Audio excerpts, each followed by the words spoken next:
tal, amigos y amigas? En esta ocasión vamos a ocuparnos del noveno Inca del Imperio de los Incas, el Inca Pachacútec, el Julio César de América, aunque muchos no lo saben, puesto que el Imperio Incaico tuvo una extensión mucho más grande que el Imperio Romano. Pachacútec quiere decir transformador de la tierra, porque él inicialmente se llamaba Cusi Yupanqui, hijo de Huiracocha y Mama Anuarque.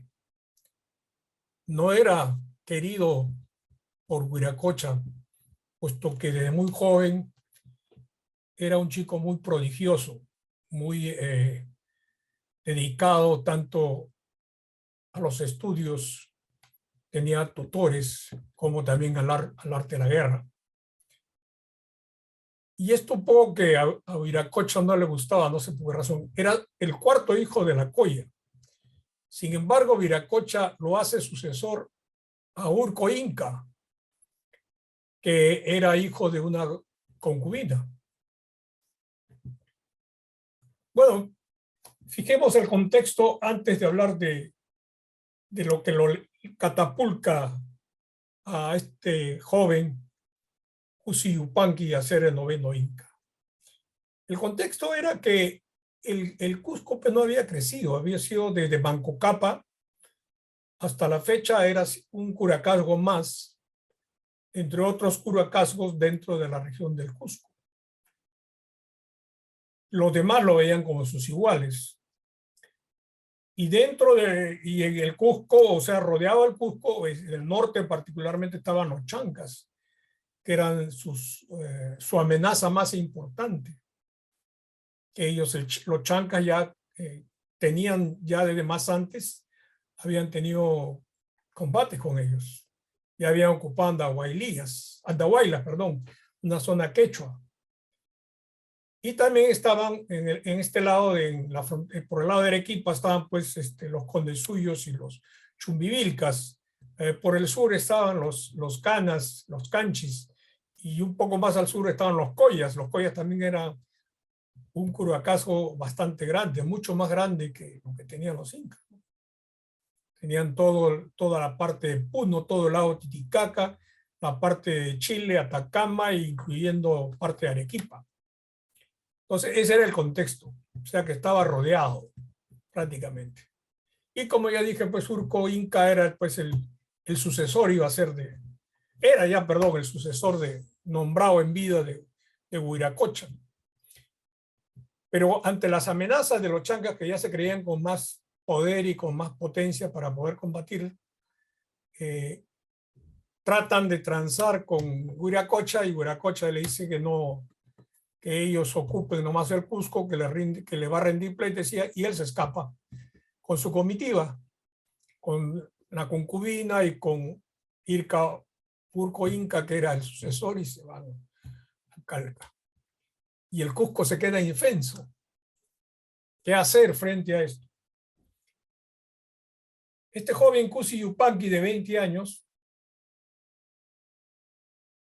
se resiste también a salir y todavía forma la defensa, habla con sus hermanos, habla con algunos generales que se habían quedado para realizar la defensa del Cusco. No se unen todos los pobladores, no se unen todos los pueblos. Muchos se quedaron esperando en las alturas a ver cuál iba a ser el desenlace de esta batalla. Y Pachacútec logra defender el Cusco, logra derrotar en esa batalla a los chancas y de ahí su prestigio crece enormemente. Muchos pueblos que estaban en las laderas de los cerros bajan a decir pues que quieren ser también confederados y su fama se extiende y él es el Inca, o él es la persona llamada a ser el noveno Inca. Indudablemente frente a al disgusto del padre, ¿no? Que de muy de mala gracia le llega a dar la mascaipacha. Entonces, ahí es que adquiere el nombre de Pachacútec, reformador o transformador de la tierra, como lo fue, como realmente lo fue.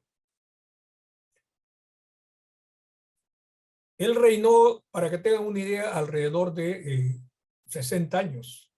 Ya murió de una edad de 80 años, que es lo que estiman cuando han visto el cuerpo momificado de él.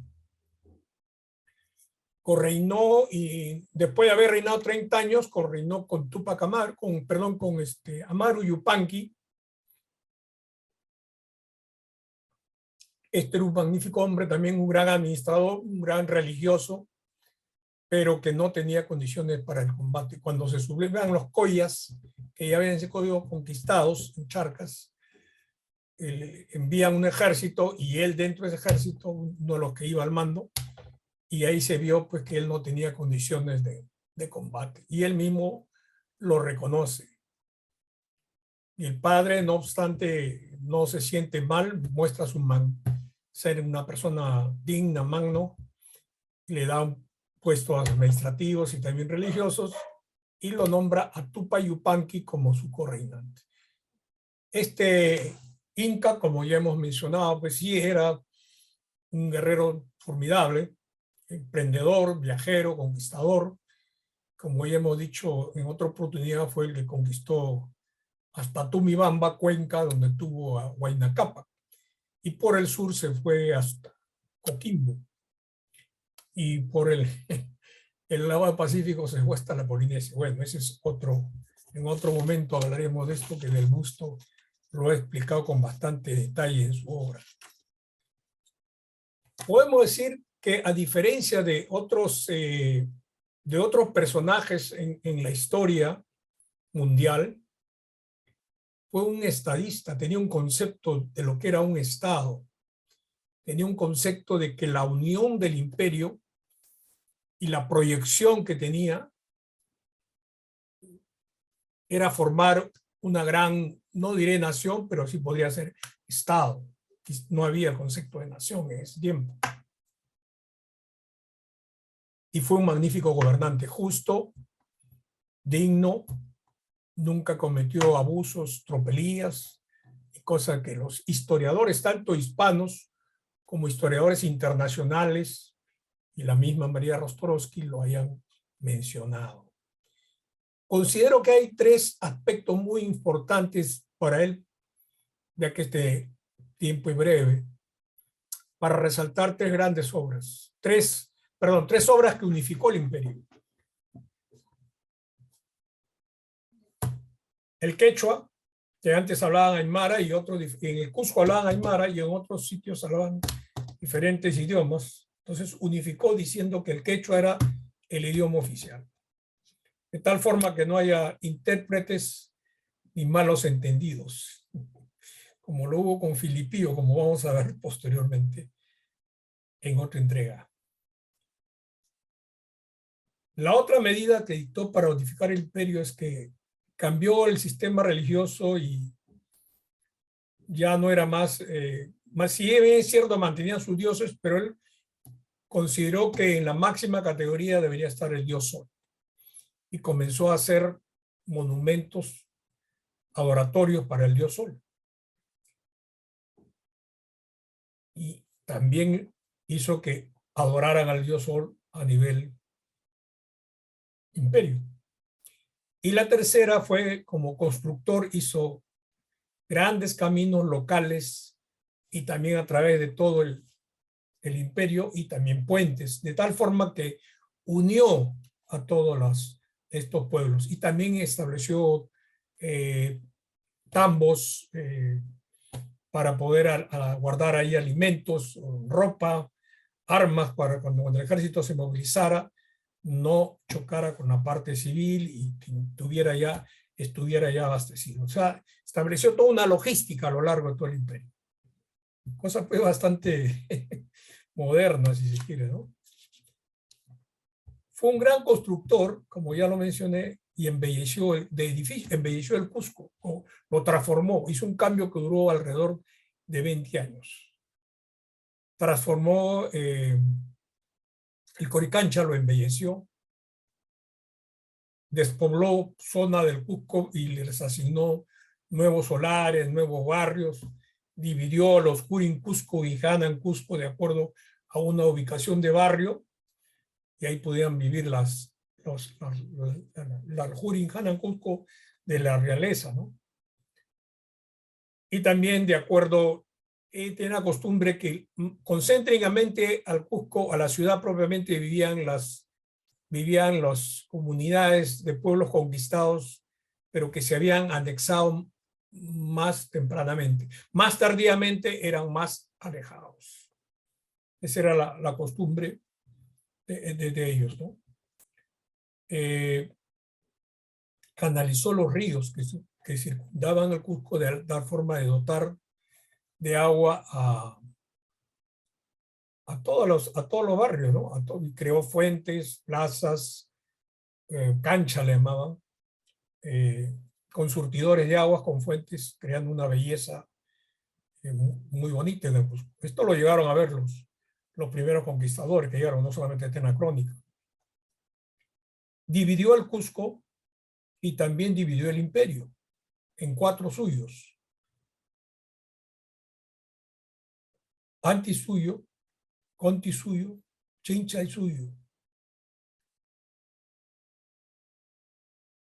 O sea, fue pues un hombre que era organizador también, o sea, trataba de que se cumplan, y tenía un tucurricu, un asesor que visitaba las provincias para ver si sus disposiciones habían sido cumplidas y que le informaba. Dictó también leyes, en las cuales eran leyes de